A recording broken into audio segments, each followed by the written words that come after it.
Sa mga nakabili na ng bagong motor,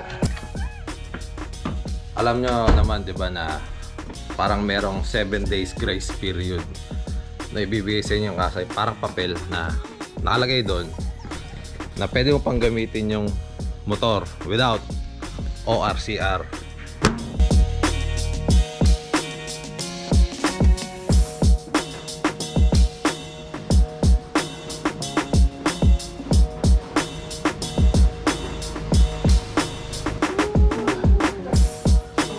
Tapos naalala nyo, di ba? Nilabas namin nilastog yung motor na yan.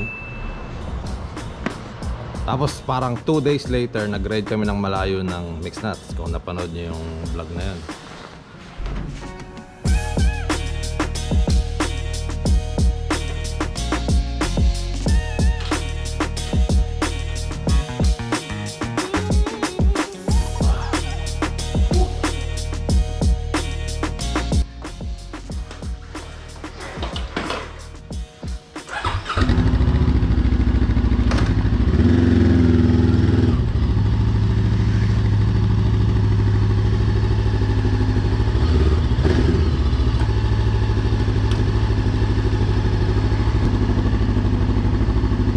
Kasi may mga nabasa akong comment na pwede na bang biyahe kasi bago pa, wala pang ORCR, gano'n. Yun yung ano doon, may parang authorization na pwede mo siyang gamitin for 7 days without that. But eto ang bilib ako sa Vodge. Like parang 14 yata yung nakuha namin to, Valentine's Day. Tapos sila ba? Yung 21, yung 7 days. Tapos the following day na nag-expire na yung papel, dumating na yung papel na ito. Just 7 days after that, di ba? It's some orthodox in some way. Kasi yung mga ibang kasa, di ba? Ano, ang tagal nila bago ibigay sa iyo yung ORCR. Ano mo yung ako, Flash? Oh! Ano yung bag mo? Just do it. And then, yun na, may plaka na, may papel na. So, ang errand ko for today is lagyan ng RFID dito. First thing that I need to do first, kasi nung huling ride namin, nakapag-accumulate na ng 700 kilometers to. Hindi ko nahihintay mag 1,000. Papa-change na tayo. Hindi ko sure kung gaano karaming oil ang kailangan. So magdadala ako ng 4 na AMS oil, diba? AMS oil, my only oil sa aking mga motor. Sa ano tayo magpapa-change oil? Sa Vodge mismo. Yun muna, change oil, then pakabit ng RFID. Yan ang agenda ko for today. Solo ride. Saan ang jersey mo? Ako lang kayo ng jersey. Siyempre, imprint customs yan. Number 1. Seryoso, wala akong kayo ng jersey. Gusto ko kasi yung mga font na ganyan lang eh. Cute. Pwede tapusin ko ba na yung vlog ko? Ako wala akong kayo ng jersey. Ako na lang yung jersey mo na yan. Baka wala na, ubus na yun eh. Hindi kasi sa'yo to, maliit lang to. Sabi nyo siguro katoto, 700 pa lang yung 700 ba? Tama? Hindi, 800 pala. 800 pa lang yung tinatakbo ng motor mo. Wait. Ayun o, 800. 800 pala, ba't papachange mo na? Mga katoto, feeling ko kasi, I mean, malakas na tong motor na to. Sa riding style ko, talagang binibigay niya talaga ako ano yung gusto kong power. And I imagine ko, what if naka-ounce oil pa to? Kaya kumbaga, papachange ko na. Salamat sa aking AMS Oil family for sending me the oil para sa motor na to. Yung kay Lastog nga, kailangan ng ano eh, kailangan nang ipa-change oil yung kay Lastog, pero sabi ko, ako muna. Wait.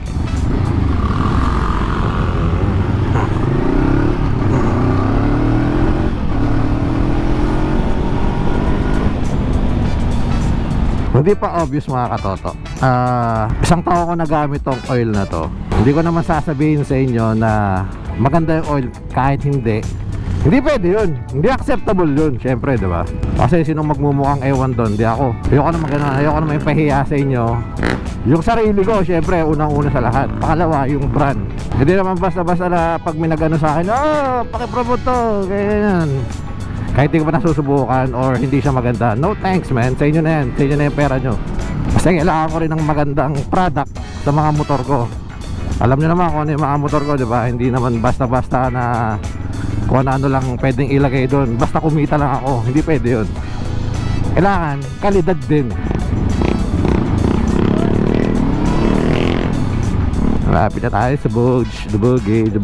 Sa mga nagtatanong kung nasa ng Bodge, turo ko sa inyo. Turo ko lang naman, just in case lang. Kami magtanong ulit o kung nagtanong ka, hindi ko nasagot. Ito yung Triumph GT. Ayan o, saan ako laging nakikita. Kung nasan yung HJC, kung nasan yung Moto Atelier, yung van ni Boss Jason, nandyan. So diretso lang kayo rito. And then the following kanto, you make the left. And voila, eto na siya. So let's go. Uy, may kapatid yung motor ko dito. Naitawag ko na to ahead. So di natin papanyasyal yun habang walang customer. Papachange lang ako. Eh, ilan ba kailangan na langis nun? Ayun, sakto. Sakto, may dala akong 4. Dito tayo magpapachange oil. Uy, kilala ko yun ah. Kilala ko yung video na yun ah. Parang ako yun ah. Let's go.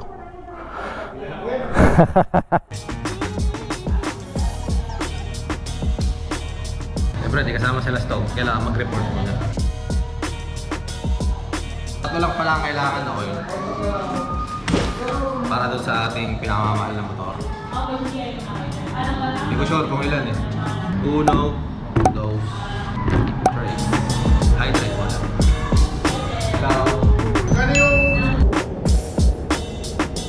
So ito yung gagawin na rin oil ko ya. Ating AMS oil. Ano ba? Pipili ka na ba doon? Ang planning yung 525. Yung adventure. Napanood ko yung vlog mo dun eh. Ay, siya. Okay. Sticker kasi. Pero ilang litro? 2.7 po. 2.7 lang ba yan? Ay, pala 2.7. Dala ako ng 4. So, bali ang kailangan lang 2 and something lang. Since 2.7 liters lang yung motor. Lahat pa ng ko yan, ng Bodge, puro 2.7 o... talaga, pati yung adventure bike. Yun pala eh. Siyempre, first order of business para maging legalized na siya. Talaga. Kasi may kawento ko sa inyo mamaya, magpapa-RFID tayo. Nag-iba sila ng protocol doon. Kwento ko mamaya. Pero nabanggit ko na, kwento ko rin sa inyo. Kasi normally or usually, bira akong maglagay ng plaka talaga. Pero now, ayan. Isa sa pinaka number 1 priority ko na ngayon sa lahat ng mga motor ko is maglagay ng plaka. Malalaman nyo mamaya kung bakit. Ayan, lalagay na. Hindi ko pa na natatanggal to. Toink. Toink. Daming parts na Uwi! Ayan na, nailagay na siya. So pretty. Yoy! Ganda mo! So kailangan pala tanggalin yung buong sa ilalim para ma-access yung filter ko yan? Oo sir. Kasi yun pala. Kasi pag tinanggal to, hindi ko mahirap ang pumatanggal. May nakita ako rito naka-Bodge na jacket. Ganda ng jacket ni sir. Silang meron yan eh. Special yan. Ganda ng jacket na yan ah. Baka naman Bodge. No, dilaw pa naman. Dilaw yung motor ko. No, Mark. Ayun o. Pag dito sa Bodge, lagi may kape. Thank you, Mark. Shout out. Kape mo tayo habang hinahintay kayo yung motor. Ayun na, syempre, usual, pag maglalagay tayo ng AMS oil, papakita ko na isasalin talaga. Na-drain na. Ito na, pagsalin.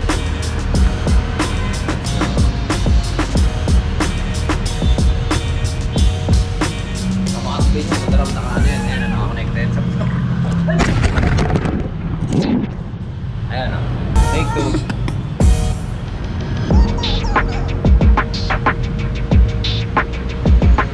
again, 2.7 liters tong pinakamamahal nating Uncle Corocho daw, sabi ni Lastog. Wolverine gusto kong pangalan pero whatever. And of course, palitan din pala yung filter nito. Hindi ka pwede mag-change oil na hindi pinapalitan yung filter.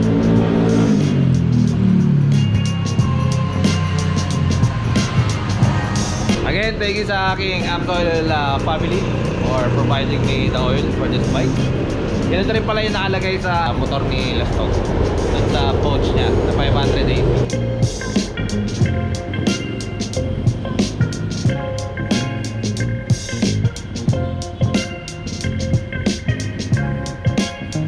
Ayun na. So, tapos na tayo rito sa pouch. Next stop, makulit-lit. Next stop, Tenlex. Palagay tayo ng RFID or whatever. Dito talaga bilib na bilib ako para sila nagbababa ng motor dito eh. Kaya, di ba, taas yan. Taas yan, taas yan. Wala lang, naielib lang talaga ako.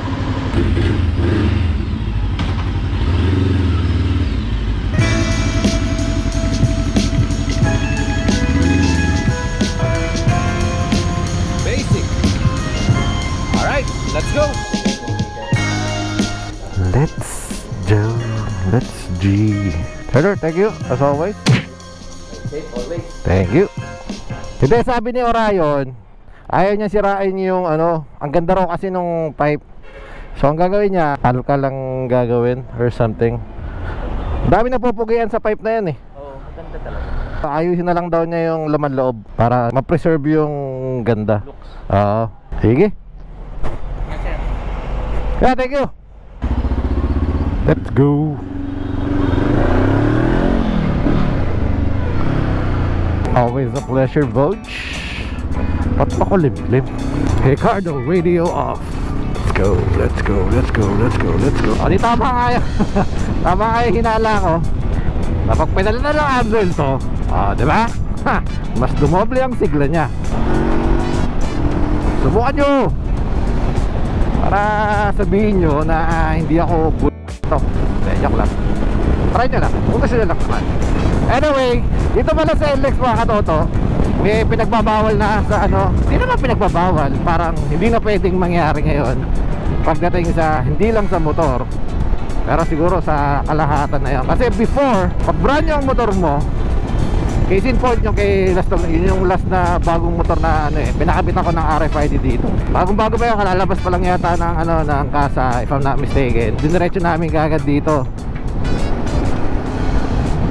para pakabitan ng RFID. That time pwede pa yung bago, parang kukunin lang yata ng yung engine number or chassis number or something like that. Pero ngayon hindi na pwede. Kung mapapansin nyo sa ride namin ng Mixnas noon, yung ito gamit ko, lagi ako nakapila sa cash lane, di ba? Sa tuwing exit kami, gawa ng a day prior to that ride, napunta ako rito, papalagay sana ako sa motor na to.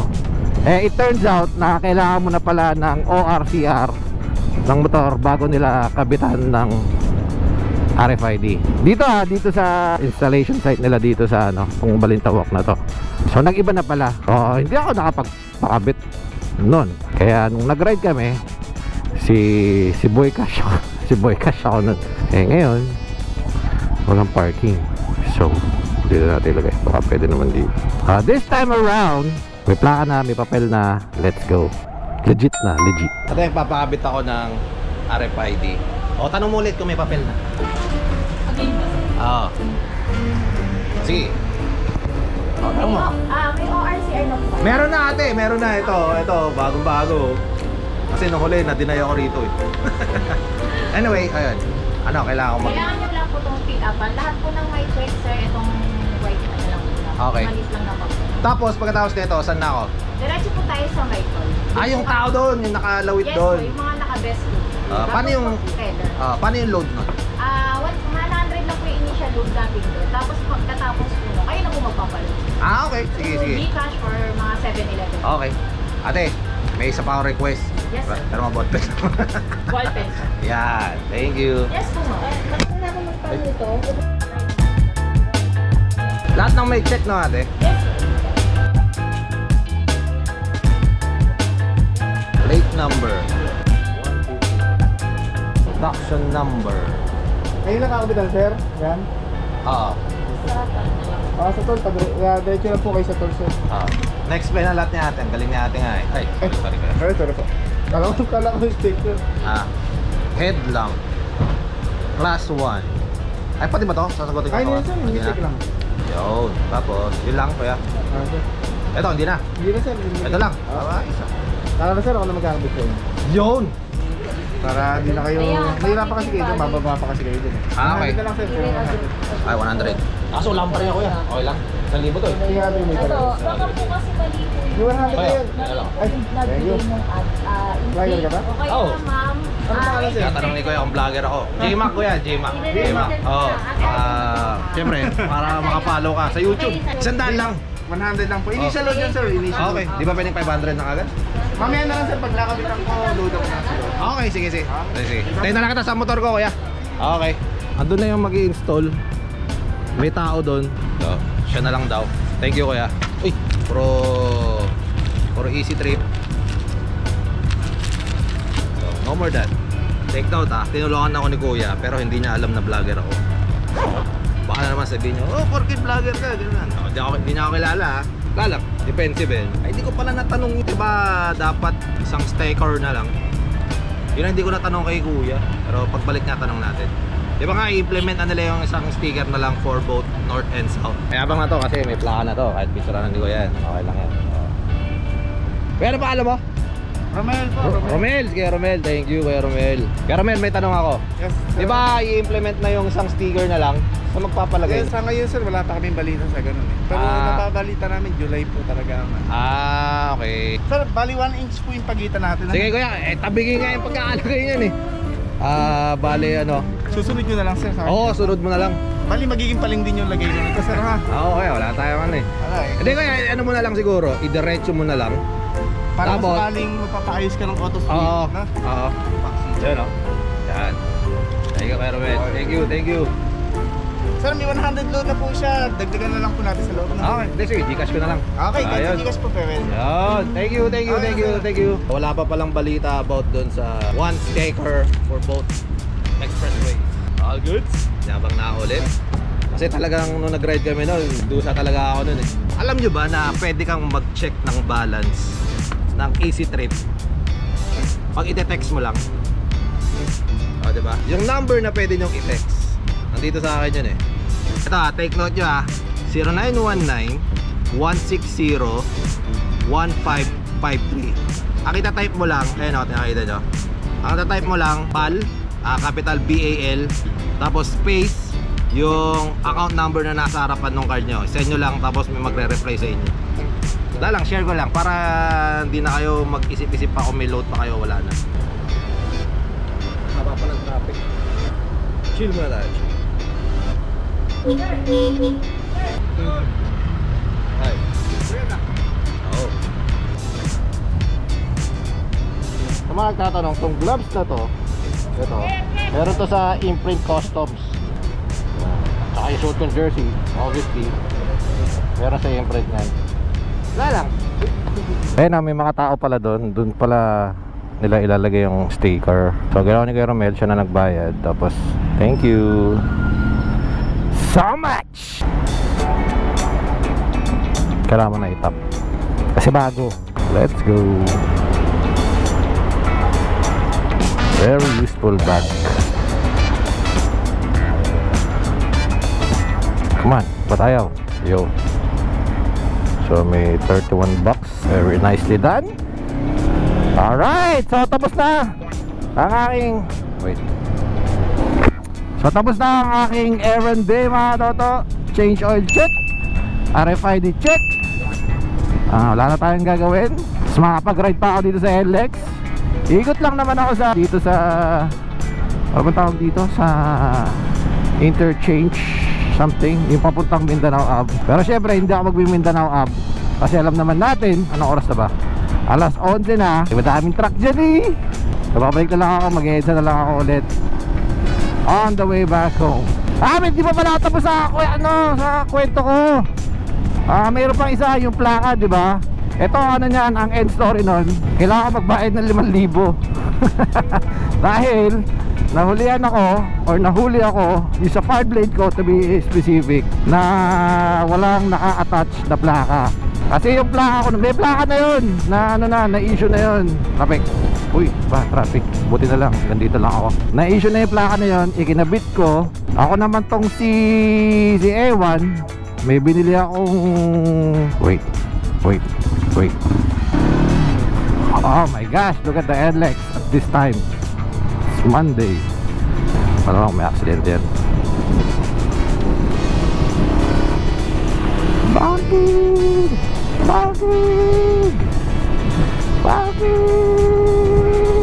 Ayun, yung padlet, na-issuean ng plaka. Kaso ang problema, naglagay ako ng ewan ko kung anong klaseng plate bracket yon. Lumipad! Kung makikita nyo yung, yung fire blade ko ngayon, parang may naiwan na tornilyo or something pang plaka. So anyway, nakatambay kami sa Manukan nun, sa Marilake. May dumaan na, syempre, mga HPG natin nakita. So kasalanan ko din naman hindi ko nagawa ng paraan or hindi ko nagawa agad na maglagay ng temporary plate. So that's all totally my fault. And after that, talagang gusto ko lahat ng motor ko may plaka na. So nung nakuha ko tong motor na to or nakuha ko yung ORCR nito, nagpagawa agad ako ng temporary plate para syempre all legal na, di ba? So yun lang naging nangyari doon. Kaya ako ayoko na magmotor na walang plaka. Kailangan may plaka na lahat ng motor ko. So ngayon, lahat ng motor ko either may plate na talaga na na-issue ng LTO or may temporary plate na pinagawa ko somewhere. Ayun lang. Let's go.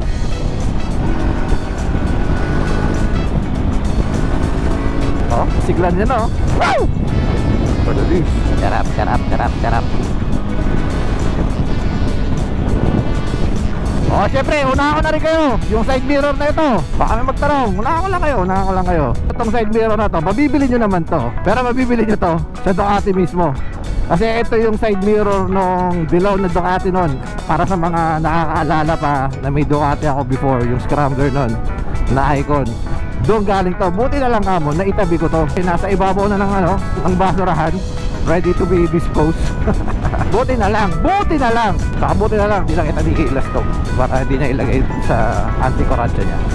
So dito to na ilagay. So bagay na bagay siya. Ito literally Ducati side mirrors talaga.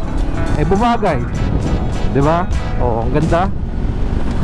O syempre, yung backpack, patalan nyo naman to. Ito, lagi nyo nakikita sa mga posting ko na picture. Ano ba yan? Backpack ba yan? Armor ba yan? Or something? Backpack to mga toto. Pangalan ng backpack na to is Velomaki. Na mabibili nyo, ewan ko sa mabibili to dito. Kasi ito pinabili ko sa mga magulang ko sa Amerika. Ayan, backpack to. Ibang backpack So ayan mga toto, natapusin ko na yung vlog dito. Kasi yun at yun na naman ang makikita nyo sa akin. That has been my day. And thank you guys for coming with me. And sana may natutunan kayo sa mga pinagsasabi ko. Lalong lalo na yung pag-check ng balance ng RFID nyo dito sa sinearch ko lang yun sa online tapos nakita ko. And it worked. Ora mismo makikita mo kaagad yung balance ng mo. Anyway, yun lang mga toto. And I'll see you guys on the next one. Babush.